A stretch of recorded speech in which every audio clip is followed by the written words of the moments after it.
Good afternoon and welcome to the Town of Ayer Executive By Board meeting for Thursday, February 18th, 2021 at 2 p.m. This is an open session remote participation meeting. Due to the ongoing COVID-19 pandemic, Governor Baker issued an emergency order temporarily suspending certain provisions of the open meeting law. Public bodies otherwise governed by the OML are temporarily relieved from the requirement that meetings be held in public places, open and physically accessible to the public, so long as measures are taken to ensure public access to the body's deliberations through adequate alternative means. This meeting will be broadcast live on Channel 8 and on Zoom. The public may participate remotely by following the call-in information on the bottom of the live broadcast screen. For the Zoom meeting information relating to remote participation, please contact Carly Antonellis, Assistant Town Manager, at atm@ayer.ma.us or 978-772-8220 prior to the meeting. In accordance with these provisions, I'll introduce the members of the Executive By Board.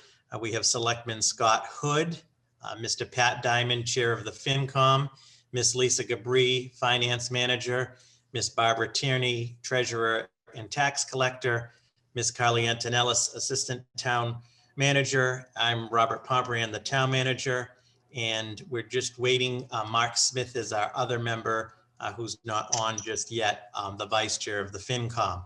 Finally, just for the public's benefit, the topics of the meeting agenda, besides call to order, will be then the approval of previous meeting minutes, the FY21 budget update, FY22 draft omnibus budget update and discussion, a 2020 annual town meeting warrant financial articles update discussion, a discussion of the second public budget forum presentation, any new business the By Board may have, the scheduling of our next meeting, and then adjournment. So with Robert, yep.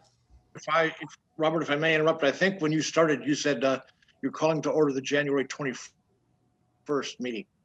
Oh, okay. Just so let the record reflect. I believe Yes. it's February 18th. I could be wrong. No, thank you. So let the record reflect that this is the Thursday, February 18th, 2021 By Board. Thank you, Pat. Sure. So the first item the board I submitted in advance would be the approval of the previous meeting minutes, which was from our previous meeting on January 21st of 2021. Have folks had a chance to look at those? Are there any edits, corrections? I did get some minor edits from Barbara, which I appreciate. Are there any other changes? I reviewed the minutes you sent out the other day, and I would make a motion that we approve them. I'll second. Motion made by Pat Diamond and seconded by Scott Hood to approve the January 21st meeting minutes. Any discussion on the motion? Seeing none, roll call. Carly Antonellis. Aye. Barbara Tierney. Aye.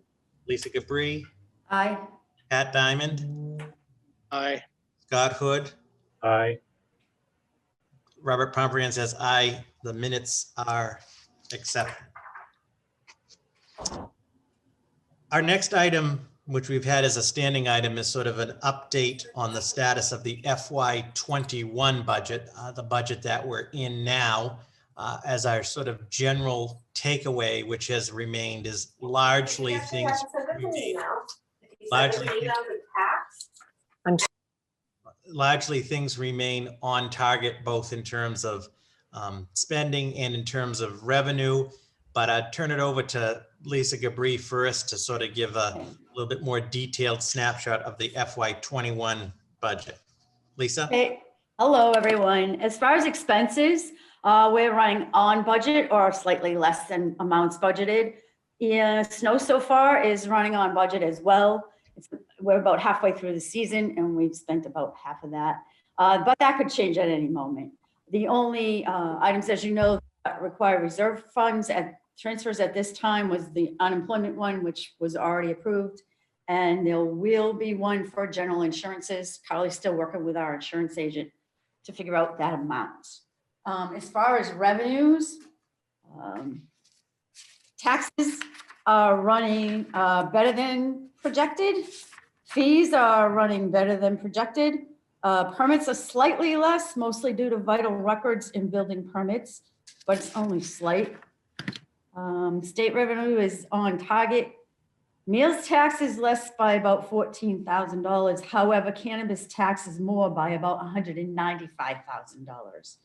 Overall, our revenues are actually looking better than projected at this time, in spite of the fact that investment interest appears to be running much lower than last year at this time. And Barbara has indicated she may want to expand on it, that in general, the money market revenue and fees that she expired and transferred and renewed were at much lower rates than they were before. Barbara, you might want to say more on that. Sure. Yes, with investment revenues, the interest rates on some of our more fluid investments decreased substantially, which was a big part of that. And then I did have some CDs mature that, of course, when they rolled over, the interest rates are much lower than they were a year ago. We are still in the positive and the market values have bounced back. I know those aren't really general fund. The majority is stabilization and capital, but in OPEB, but they have bounced back fairly well. But I just give a quick update on COVID costs. Sure. News. So between FY20 and 21, the town has spent $188,000 on COVID-related costs. We've received upfront money from the CARES Act of $159,000. But this is a continuing process, so we will continue to report. We need to do a third application to MEMA, which there is good news, by the way, with MEMA funds. They normally only reimburse 75% of the eligible cost, but since the rollover in the presidency, they are now reimbursing 100%. So that's good news. The more we get reimbursed from MEMA, the less CARES Act money, which is a separate pool of money, we'll be eligible for. Okay. Thank you both. Are there any questions or comments related to the current FY21 budget or the current sort of revenue snapshot as given by Lisa and Barbara? Okay. Again, I think overall we're relatively stable at this time. We continue to monitor this weekly, as I have repeatedly said, and I'll say one again. If there are any significant dips or changes of concern, of course, the select board and the FinCom would be notified, and if we need to convene to address that. So we will continue to monitor as we move forward. Okay. Shifting gears slightly to item 4 on the agenda is the FY22 draft omnibus budget update and discussion. So a couple of things. First, I want to thank Lisa Gabri. She just finished up, and we'll get to everybody on this call as well as to the select board and the FinCom, what we'll call draft 2 of the omnibus. And we'll also submitted with that, you'll have a nice summary sheet prepared by Lisa that will show you the changes from draft 1 to draft 2, as well as some of the outstanding omnibus issues. So we'll get that to you post haste. It just got finished up, and I appreciate that. Just to highlight a few things, and I think we're looking in very good shape as we move into sort of draft 2. Just some highlights of that draft 2. Obviously, based on input from the Finance Committee and the Select Board, we did increase the reserve fund at this time from 150,000 to 300,000. So draft 2 will reflect that increase. Of course, the note to that for the public is this is a one-time increase due to COVID-19, and we remain optimistic we won't have to access the full amount. And in next year, when we're doing FY23, we'll be hopefully back to 150. Another significant benchmark was in the police department budget. As Lisa Gabri mentioned previously, when that budget was submitted, it had the $200,000 grant. It had the grant in there for the regional dispatch. So with that adjustment, there's a $200,000 reduction in the police budget for the regional dispatch grant. And that's been flagged with the police department moving forward. And through the police wages, through Lisa's efforts in scrubbing that and working with the PD, there was about $52,000 savings, if you will, to correct the holiday wages. And again, that's how those was submitted from the department. That's not a criticism of anybody, but so there was about a $250,000 savings, or if you will, or favorable correction in the police wages.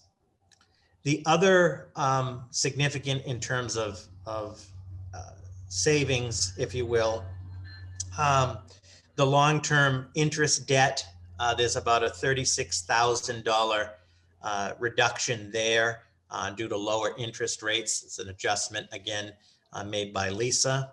The other major benchmark, as mentioned last Friday, we received favorable news from the Minuteman Neshoba Health Group that our overall health insurance increase for FY22 is going to be about 3.1% total. We had budgeted for 12%, and that was based on the last 5-year history. That there was 1 year, some of you will remember, it was at the 19 to 21% increase. So with that, we were able to reduce the health insurance number by $207,000. Then when you see the draft 2 in this sheet, summary sheet, which is very nice, there are some other savings, if you will, minor, that add up. In terms of additions adding into the budget, besides the big one was the reserve fund of $150,000 at this time.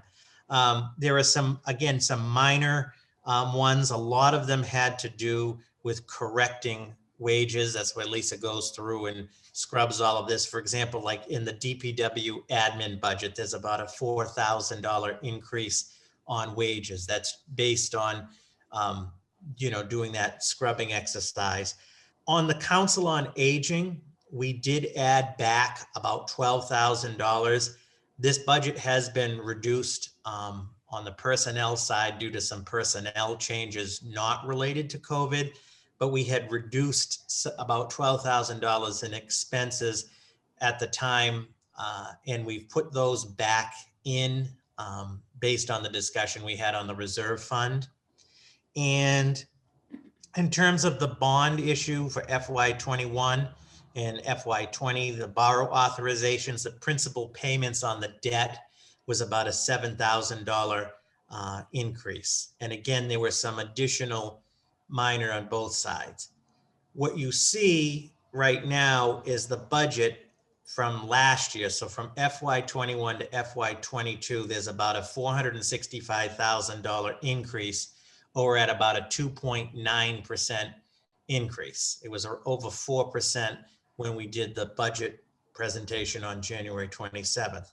Now, there are still some outstanding issues. And again, I appreciate Lisa for flagging these, and you'll see the outstanding issues on the summary sheet when you get it. The first one is the cost of living COLA recommendation for non-union staff, elected officials, and call firefighters. And I'll be speaking with the select board this evening about that. The patrol and dispatch contracts remain to be the negotiations to conclude. That's the major contracts that are up. We have instituted with the union's agreement a hard stop to have the negotiations concluded no later than March 31st at the latest, so that we can get this get this to everybody and get this in place for town meeting. So that remains one of the variables. Personal service contracts, there are actually 2, the treasurer, tax collectors, and the DPW superintendents. And with the DPW superintendent going to retire, we have some work to do on that end. It's safe to project forward that the DPW superintendent's successor would most likely start at a lower step than where the incumbent is. But we'll keep your report updated on that. The other issue is the library and potential increase to meet the state certified level. As this, everybody's familiar with, there's a minimum, there's a state certification level for libraries. In talking with the director, Lisa and I have learned one of the variables will be dependent upon the COLA recommendation for non-union. So in other words, depending on what that is, will determine what we need to do on that end. Also, as I have mentioned, and I just need to do one more review with Lisa and Carly, the town council line item, there's definitely an opportunity there. It was submitted at 90,000, but based on the spending trends and so forth, there's an opportunity, I think, for some significant savings there.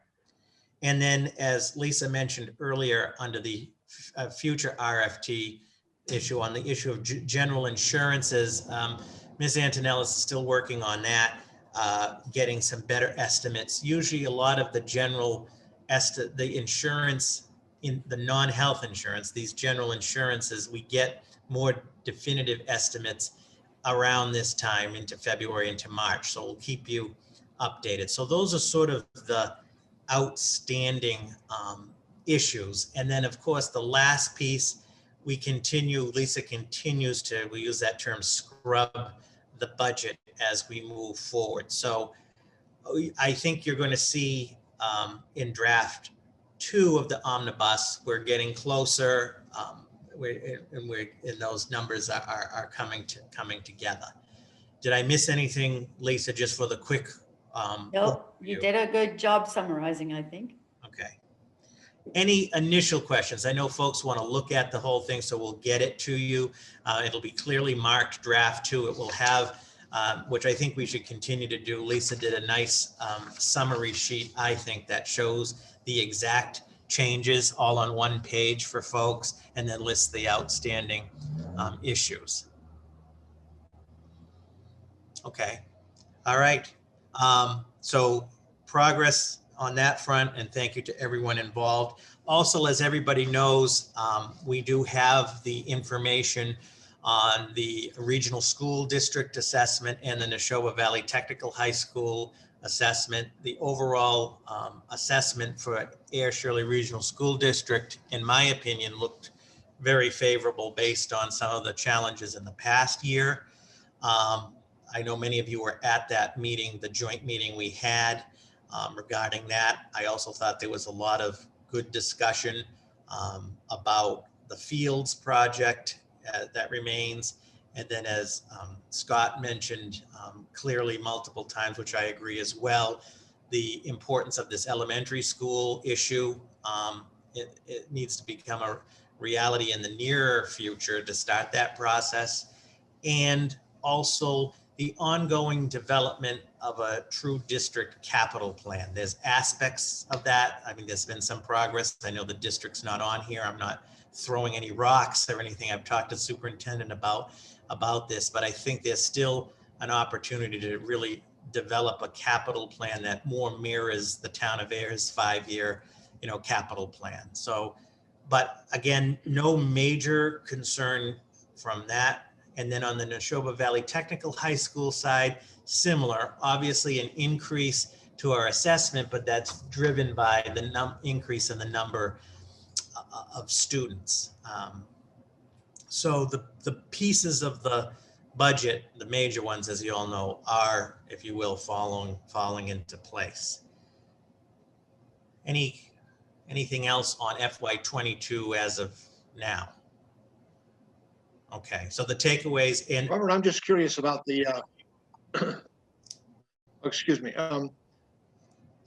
Last fall, the select board requested that the school committee write a letter to the state, basically saying, we want to replace Page Hilltop and we want it to be Ayer's nickel that does that. Has there been any progress or not in that? I got the impression during the meeting with Dr. Malone that they really hadn't done anything about that yet. So it's kind of just sitting in abeyance. I'm just curious. I'll take this one. So no, nothing has been done about that yet. And I think after we get through the budget process, I do want to bring that up to with the select board again, so that we can have that discussion. Pat, I'll make sure that the finance committee is on board with any information, et cetera. The pushback that we got with the meeting last week made it sound like there's no really desire for this, or at least for Joyce, who's the chair of the school committee, to move ahead with that. One of the other little wrinkles in the conversation is this rumor that they're going to revisit the regional agreement and make changes and proposals, which one of the items that was brought up about a year and a half ago was changing the agreement that would allow for a shared regionalized elementary school. Currently, with the regionalization agreement, each town has its own elementary school, and it's designed specifically for that, because there really wasn't a lot of support for the regionalization agreement in either town without keeping the elementary schools together. Saying that, I had a conversation with a school committee member who will remain nameless, who they said that they really would support an elementary school. I think it's definitely something that needs to be started on the process side of things. So, I think it's worth having that conversation after we get through the budget. Thanks, Scott. Appreciate the update. Welcome.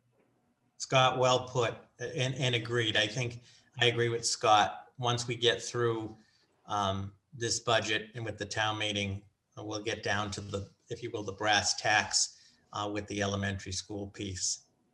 Well, one follow-up question I have, and it doesn't have to be answered today, but just as a thought on how to approach the conversation with the school committee maybe, is if we look at the magical schedule that has all of our overrides coming, like when they're coming off the books, if we can identify a window where we think would be opportune to have the school committee really kind of push that with mass school building, managing not only items coming off, but also the town's needs for potential new large expenditures on capital, that might get a little more traction on the conversation. I think that's a good point, and we'll take a look at that, Scott, and get that information. We'll take a look at the town's debt schedule and also their debt schedule, and I think might be a good approach. Scott, I can send you a file that I have to keep for the DOR. It's called Fund Balance Reserve for Debt Exclusions, and it shows you exactly, like, the fire station is coming off the books next year.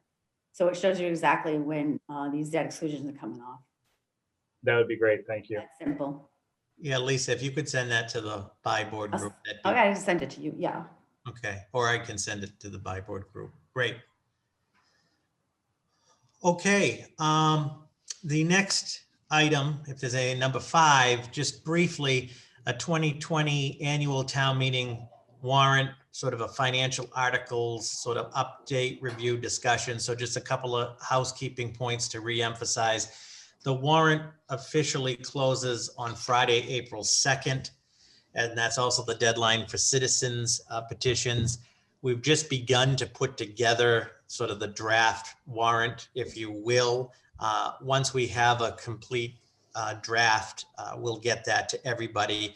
As of right now, and this is subject to changes, about 26 articles right now, either placeholders or formal articles on that warrant. I'm also thinking, I know that Lisa, we're still waiting. We're waiting for the certification of free cash. So what I was going to propose to this group, also maybe for an agenda item for our next buy board meeting, if we have that information, like we usually do, have a little review discussion about the recommended uses for the free cash, because some of those will impact some of these warrant articles. We just don't have that certification yet, but maybe we will then. At this time, in terms of financial articles, there's no major deviation from what everybody's used to. In other words, obviously the omnibus budget article will be a big one. And as we get closer, we'll talk about how we want to handle that presentation and so forth for town meeting. And as everyone knows, town meeting's early this year it'll be April 26th. Obviously, the two articles for the regional school district assessments, both of the districts. If all goes as planned, there would be two articles for the first year funding costs of the police contract and the dispatcher's contract. Those negotiations are underway, so that's another financial.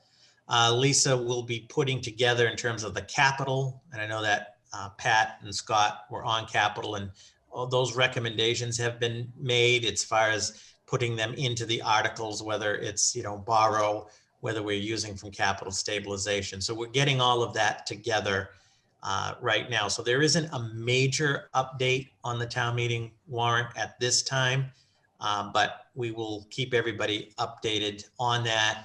And I think definitely for our next meeting, at a minimum, we'll have what I would be more comfortable with as a first draft. And I think maybe we can have a discussion about some of the uses of the free cash. Is there anything else related to the warrant? I have a question. I have a question relative to the capital bit.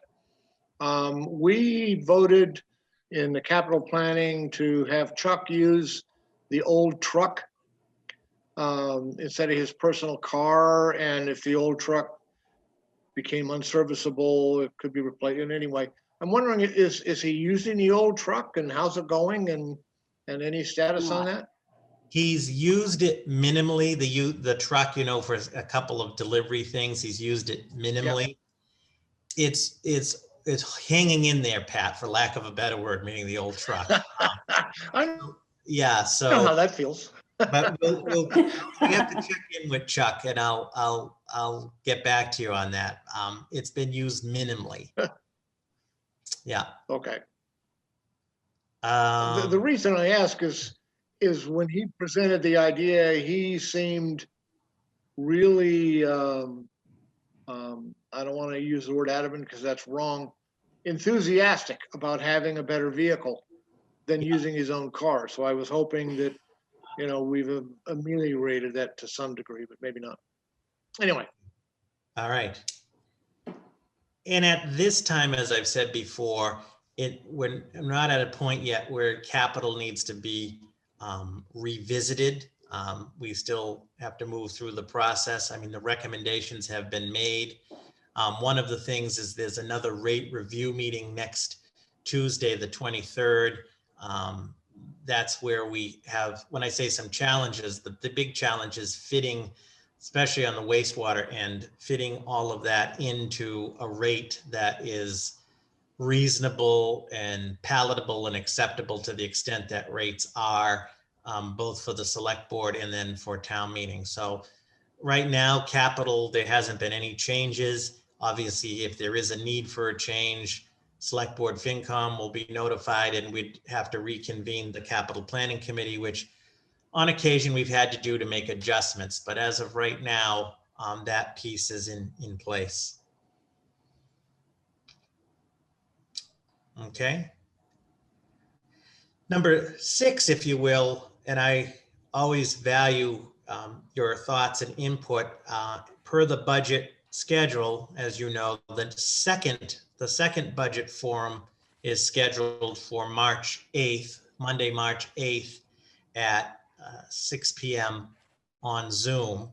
And we're not quite there yet, obviously. And I think we should have maybe a meeting. I know February is a short month, maybe before that, but I would be interested in any thoughts or suggestions for topics of the second public forum. What we did last year, just to refresh everyone's memory, we did sort of this year. The first forum was more of like that 50,000 foot view for the public, sort of a larger general picture that talked about the process, and you were all there on the 27th, and I appreciate that sort of a higher level.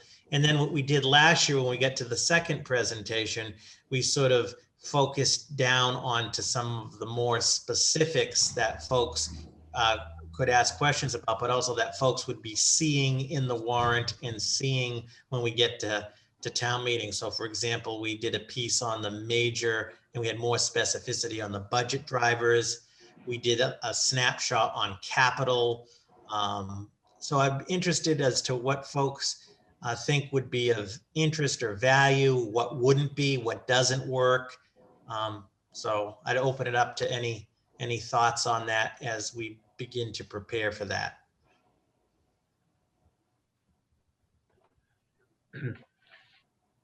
I'll offer. I think the format that we used last year was quite good. I think the public got out of it. I can't say what they want because I don't know what they want, but they were given information that certainly allowed them, had they been curious, to ask questions, and I don't believe there were any. So I think the format that we used last time was very appropriate. I don't think we need to focus on COVID a whole lot because it's kind of like sitting on everybody's shoulder as though it was a blackbird. I think just focusing on the town. The town's doing well. We're moving forward. We've got plans. And maybe if we have any enlightenment on the process that's going on with the regional school districts and dealing with Shirley and other kinds of things like that, that might be appropriate to just have info at some point, if it goes forward, have some finance impact. I think what's going on with the Spectacle Pond water filtration system would be good.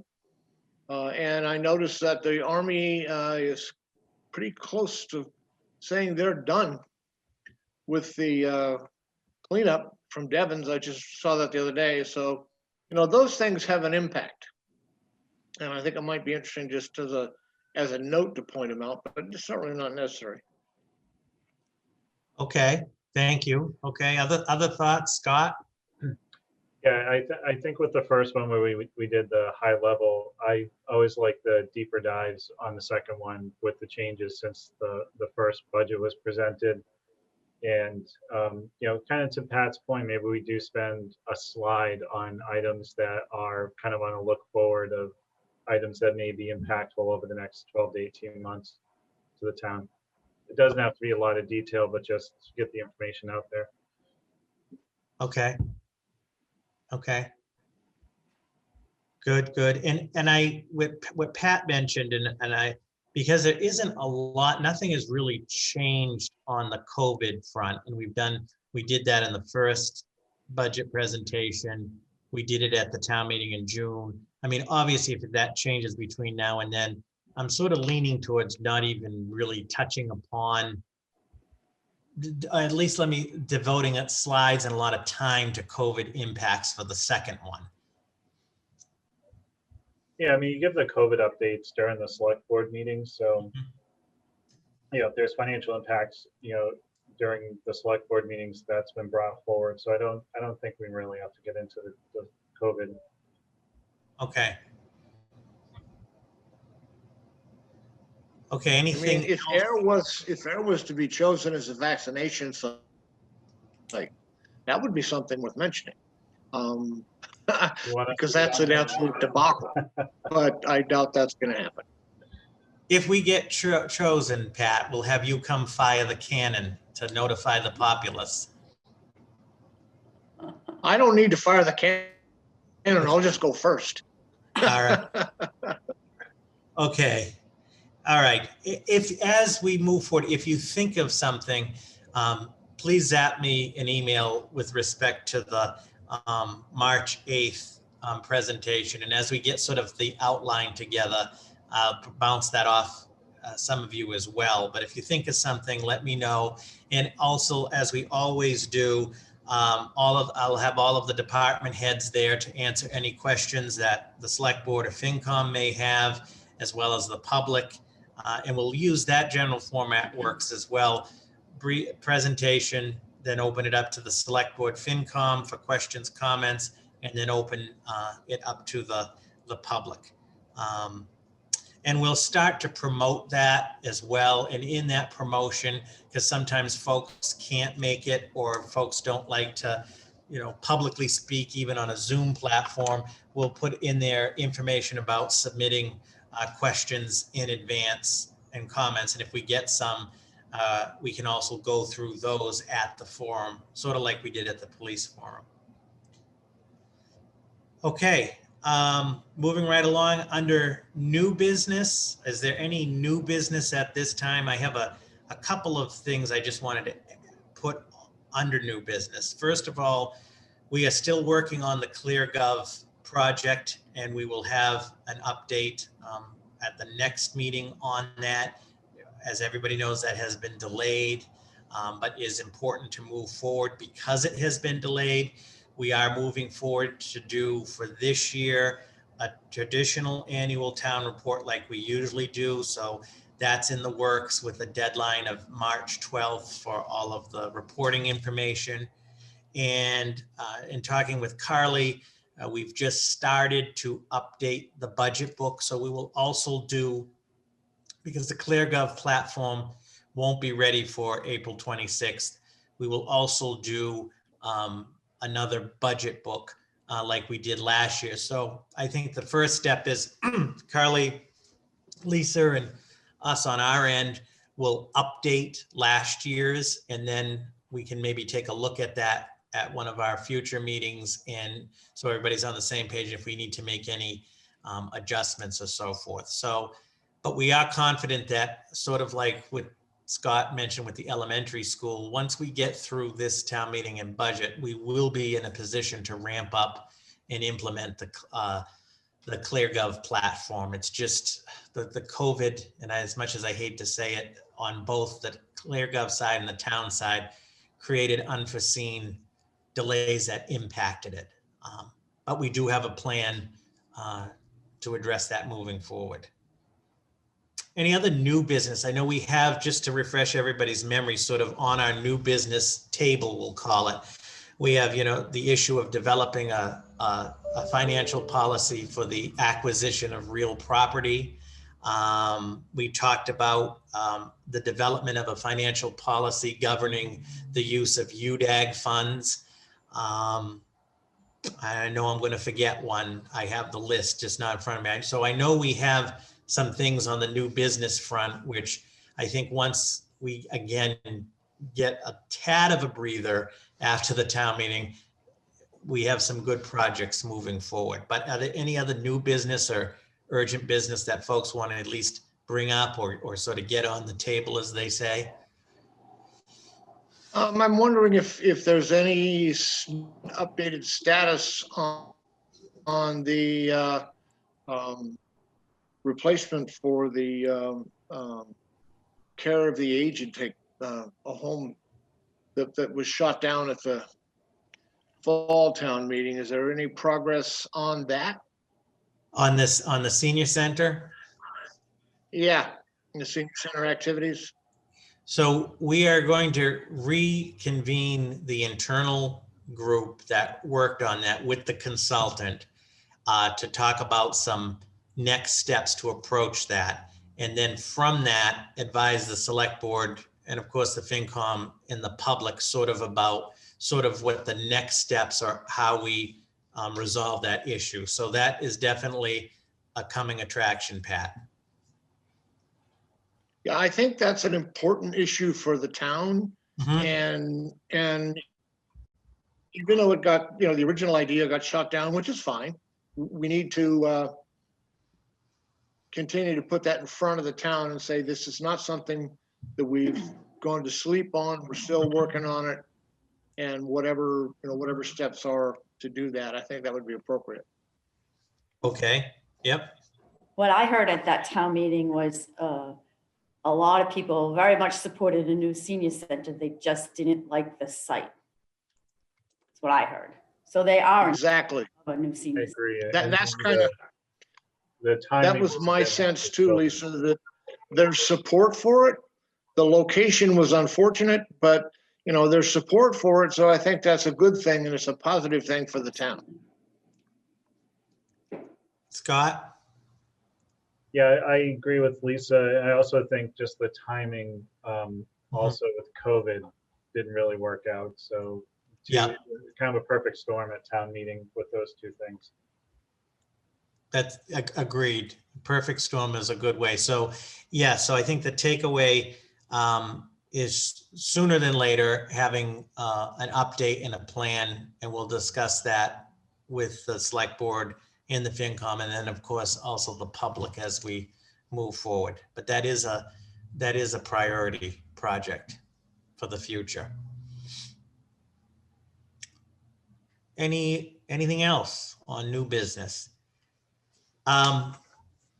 If not, it's Carly's suggestion last time we met, and I think it works, especially this time of year, is if we actually schedule the next meeting so we have it on our calendars and so forth. So we would be looking for a meeting in March. Any thoughts or suggestions, date or time? I just want to note this, where Barbara and I have been working with our bond advisors to put together a new bond issue. And with our continuing statement that we have to produce very soon, actually, they want us to have free cash in there. And Bobby Joe estimated another 2 weeks because she's backlogged as well. Bobby Joe's our DOR rep. So through March 5th before we'd have the certification? And she's just estimating at this time too, but I would suggest sometime after that. Well, we're not anticipating a bond rate call until April, so But we think need we'd it for still our be okay. continuing We do, disclosure yeah. statement. What about a month from today, March 18th, or we could do March 25th at 2? That's what I was thinking. I was thinking March 18th, if that works for folks, at 2 on Zoom, and we could debrief about the second forum. We'll have obviously at least draft, probably a good discussion on draft 2 of the budget. And then hopefully, to Lisa's point, the free cash may be certified by then, or at least a very refined estimate. We can discuss the use of free cash. And then we can talk about also preparations into the town meeting, maybe talk about the budget. I think we'll have a robust agenda. Does that work for folks? That works for me. March 18th is fine. works for me. So March 18th at 2. In the interim, so look for the following, because we're going to be sending some presents as mentioned. You'll be getting draft 2 of the omnibus with the synopsis sheet soon. Lisa and or I, probably Lisa, will send out the debt document she talked about earlier. And then as we get closer to the meeting, I'll send a reminder to folks and also a reminder for any agenda items that you may have. Lisa, I have a question. Are there going to be any reserve funds transfers that FinCom needs to worry about between now? Only Oh, the man. general insurance one, that's the only one I know about right now. And Okay. Ali is continuing the work. Should have something, the final figure. I spoke with them again today, probably mid next week. So we won't, I would anticipate it going to the selectmen, the second meeting in March. So after that, yeah, for sure. Okay, good. Okay, there are no members of the public on this meeting, though it is open to the public. So with that, if there isn't anything else, would be entertaining a motion to adjourn. Make I a move that we adjourn. Is there a second? I'll second. Motion made by Pat Diamond and seconded by Scott Hood to adjourn. Roll call. Scott Hood, Aye. Pat Diamond, Aye. Lisa Gabri, Aye. Barbara Tierney, Aye. Carly Antonellis, Aye. Robert Pomprian says aye. We are adjourned at 2:45 p.m.